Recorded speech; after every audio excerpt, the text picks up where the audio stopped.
शान्ताकारं भुजगशयनं पद्मनाभं सुरेशं विश्वाधारं गगनसदृशं मेघवर्णं शुभांगम् लक्ष्मीकान्तं कमलनयनं योगिधृध्यानगम्यं वन्दे विष्णुं भवभयहरं सर्वलोकैकनाथम्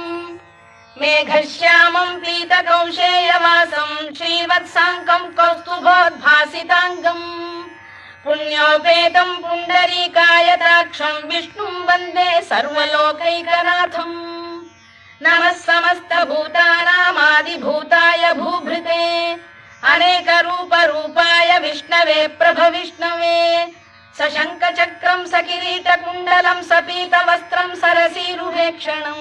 सहारवक्षस्थलशोभिकौस्तुभं नमामि विष्णुं शिरसा चतुर्भुजम्